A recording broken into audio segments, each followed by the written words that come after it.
So hi everyone, this is my doctor Sumit. So आज इस video में हम एक ऐसा टॉपिक डिस्कस करने वाले हैं, मॉक टेस्ट स्कोर। इस टाइम पे आप ही नहीं मेरे दोस्त, बहुत सारे बच्चे मॉक टेस्ट से स्कोर से रिलेटेड डिफिकल्टी फेस कर रहे हैं। बहुत सारे बच्चों को लग रहा है कि यार मैं तो अभी बहुत 200-300 नंबर स्कोर कर रहा हूं, कैसे मैं नीट एग्जाम क्रैक करूंगा। बट इसे देख के आप लोग भी बोलोगे कि भैया मैं भी कर सकता हूं। इसमें ऐसा क्या है, इस बच्चे की 1 से 2 हफ्ते पहले जो हालत थी, you can say 2 week ago, इसके जो मॉक टेस्ट में स्कोर आ रहा था वो समथिंग इसका 450 के समथिंग नंबर आ रहा था, मतलब 550 450 समथिंग स्कोर आ था। विद इन 2 वीक के अंदर इस बच्चे का जो स्कोर है मॉक टेस्ट के अंदर वो है 675 एंड जो सेंटर रैंक है वो है 4। और अगर आप लोग इसका स्क्रीनशॉट मैं स्क्रीन पे डाल रहा हूं, देख लेना आप लोग। अगर आप लोग इसके सब्जेक्ट वाइज स्कोर में नंबर देखेंगे, सब्जेक्ट वाइज आप लोग शॉक्ड हो जाओगे। इसके फिजिक्स में 165, केमिस्ट्री में 180 आउट ऑफ 180 एंड बॉटनी में 180 out of 180 and zoology 150।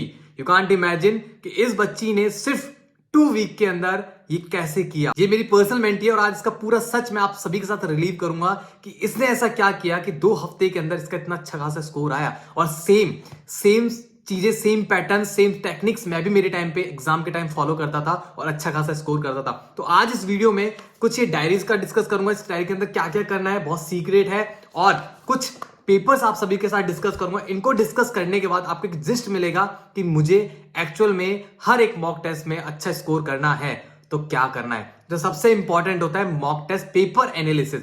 Majority of जनता, लाइक मेजोरिटी ऑफ स्टूडेंट जो करते हैं मॉक टेस्ट पेपर एनालाइज ही नहीं करते, सीधा पेपर देख के आते हैं और साइड में फैक्ट डालते हैं। बट आज जो मैं पेपर एनालिसिस आपको बताने वाला हूं ना, अगर आपने इसे सीरियसली फॉलो किया तो गारंटी मैं इस बात की लेता हूं कि आपके हर एक मॉक टेस्ट में 100 से 150 नंबर इंप्रूव होगा। 100 से 150 नंबर, जो कि एक इंपॉसिबल टास्क होता है हर एक बच्चे के लिए। 100 से 150 नंबर मॉक टेस्ट में इंप्रूव करना, इट्स बिग टास्क। बट आप लोग हर एक मॉक टेस्ट में इंप्रूव करोगे, कैसे करना है डिस्कस करते हैं। देखो, सबसे पहले तो आप जब भी मॉक टेस्ट देके आते हैं तो आपको वो क्वेश्चन सारे राउंड मार्क कर लेने हैं जो जो क्वेश्चन आपने गलत किए हैं, चाहे वो फिजिक्स हो, केमिस्ट्री हो, बायो। ठीक है, अब सबसे पहले हम डिस्कस करते हैं पेपर एनालिसिस, इवन फिजिक्स। ठीक है, आपको फिजिक्स में क्या करना है। मान लो मेरा बेसिक्स मैथ का आज ही मैंने पेपर दिया है और आज मेरा मॉक टेस्ट बहुत गंदा गया है। ठीक है, और जिसके अंदर मैंने जितने भी क्वेश्चंस करके आया हूं मैंने रॉन्ग कर लिए कि भाई ये क्वेश्चन मैं रॉन्ग करके आया हूं।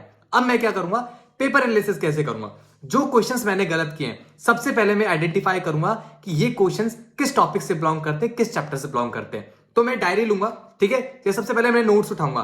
नोट्स उठाने के बाद मैं ये देखूंगा किस टॉपिक से बिलोंग करता है, उस टॉपिक को नोट्स में स्टार मार्क कर दूंगा कि भैया ये वाला था डिफरेंशिएशन वाला टॉपिक है और इस टॉपिक से मैंने ये वाला क्वेश्चन गलत किया है, तो मैं क्या करूंगा नोट्स में स्टार मार्क कर दूंगा, मैंने डिफरेंशिएशन से क्वेश्चन गलत किए हैं। ये आपका पेपर एनालिसिस हो गया फिजिक्स का। अब क्या करोगे, जो आपने डिफरेंशिएशन का क्वेश्चन रॉन्ग किया है, आप एक डायरी लोगे। उस डायरी के अंदर प्रॉपरली सबसे ऊपर मेंशन करोगे चैप्टर का नेम, फिर मेंशन करोगे कौन सा टॉपिक गलत किया है, टॉपिक मेंशन करोगे। देन उसके बाद क्या मेंशन करना है आपको, उसका क्वेश्चन, जो आपने क्वेश्चन यहां पे रॉन्ग किया है ये क्वेश्चन आपको यहां पे नोट डाउन करना है और इसका सॉल्यूशन आपको नीचे लिखना है। ये हो गया आपका paper analysis of physics. Same आपको केमिस्ट्री का करना है, पर थोड़ा सा चेंज मैं बता देता हूं। अगर आप लोग फिजिकल केमिस्ट्री का करोगे तो सेम जो फिजिक्स का मैंने बताया सेम आपको फॉलो करना है। और अगर आप ऑर्गेनिक और इनऑर्गेनिक का फॉलो करते हो तो ऑर्गेनिक इनऑर्गेनिक के जो क्वेश्चंस आप लोग गलत करके आते हैं, प्लीज अपने नोट्स के अंदर जिस टॉपिक का गलत करके आते हैं वहां पे स्टिकी नोट्स, इस टाइप से आपको स्टिकी नोट्स लेने हैं। स्टिकी नोट्स लेकर और अपने नोट्स में जिस टॉपिक से गलत किए इस क्वेश्चन को यहां पे लिख के और वहां पे पेस्ट कर देना है नोट्स के अंदर। ठीक है, ये आपका एनालिसिस होगा किसका, ये आपका केमिस्ट्री का एनालिसिस होगा। अब बात करते हैं बायो का पेपर का एनालिसिस कैसे करना है। जितने भी क्वेश्चंस आप बायो से रिलेटेड रॉन्ग करके आते हैं वो सारे पेपर्स, जो सारे क्वेश्चंस हैं आपको एनसीईआरटी में मार्क करने हैं। और कैसे मार्क करने हैं, देखो जैसे इसमें यू कैन सी, देखो जो भी क्वेश्चंस मैं अपने टाइम पे नीट एग्जाम के टाइम पे जब मैं मॉक टेस्ट देता था गलत करके आता था, मैं सारे अपने यहाँ पे मेंशन कर देता था क्वेश्चन कौन सा है, किस टॉपिक से बिलोंग करता है और लाइक हाइलाइटर से हाईलाइट कर देता था। ये सबसे बेस्ट तरीका होता है, आपको आपके वीक पॉइंट को आइडेंटिफाई करने में हेल्प करता है और दूसरा इसको स्ट्रॉन्ग करने में भी हेल्प करता है। और उसके बाद क्या कर सकते हो, बहुत सारे इंपॉर्टेंट होता है कि यार भैया ये टॉपिक्स है ना मैं बहुत बार बार गलत कर रहा हूं या फिर ये टॉपिक बहुत इंपॉर्टेंट मुझे लग रहा है, तो मैं क्या करता था, कोई भी टॉपिक मुझे इंपॉर्टेंट लगता था तो इस टाइप से मैं अपने स्टिकी नोट से मार्क कर लेता था और उन्हें मेंशन कर देता था। ठीक है, तो सेम आपको क्या करना है, जैसे अभी आप लोग, मैं एनिमल हस्बेंड्री से बात करता हूं तो ये जो क्वेश्चन है ना, ये क्वेश्चन ऐसा है कि मैंने ना एग्जाम के टाइम क्या किया था, मैं सारा थ्योरी कंटेंट पढ़ के चला गया था और मैंने ये नहीं पढ़ा था। बट लास्ट टाइम पे मुझे पता लगा कि जो क्वेश्चन मैं एनसीईआरटी में गलत करके आया हूं वो यहां तो है नहीं, इस पैराग्राफ में है नहीं, ये डायग्राम के नीचे गिवन है। तो उन टॉपिक्स के लिए, उन क्वेश्चंस के लिए मैंने स्टिकी नोट्स से मार्क किया हुआ था। तो इस टाइप से आपको जो भी क्वेश्चंस के अंदर जो भी आप रॉन्ग करके आते हैं, जो भी क्वेश्चंस रॉन्ग करके आते हैं, आपको अपने नोट्स, आपके मॉड्यूल्स, आपकी एनसीईआरटीज इनके अंदर मेंशन करने हैं, और जितने भी क्वेश्चंस हैं चैप्टर वाइज, टॉपिक वाइज एक डायरी लेनी है और उसके अंदर सारा प्रॉपर्ली यहां पे मेंशन करना है, इसके अंदर लिखना है। अब क्या करोगे, नेक्स्ट टाइम फ्यूचर में जब कभी भी उस चैप्टर को पढ़ने जाओगे तो आप लोग अपनी डायरी उठाओगे। अगर फिजिक्स का कोई चैप्टर बेसिक्स मैथ पढ़ने जा रहे हो तो डायरी उठाओगे। सबसे पहले ये देखोगे कि मैंने कौन कौन से टॉपिक से क्वेश्चन गलत किए थे, तो सबसे पहले आप उन टॉपिक्स को पढ़ोगे। उन टॉपिक से रिलेटेड जितने भी क्वेश्चन आपके पास हैं, जो क्वेश्चन आपने इसके अंदर मेंशन किए, वो सारे प्रैक्टिस आउट करोगे। प्रैक्टिस करने के बाद फिर आप पूरा चैप्टर पढ़ सकते हैं। सेम आपको केमिस्ट्री में और बायो में भी करना है। बायो में majority of the student problem face करते हैं कि भैया हमने बायो ने बहुत बार रीड कर लिया, एनसीईआरटी बहुत बार रीड कर लिया है, बट फिर भी हमारे नंबर इंक्रीज नहीं हो रहे। बहुत सिली मिस्टेक्स हम लोग करते हैं।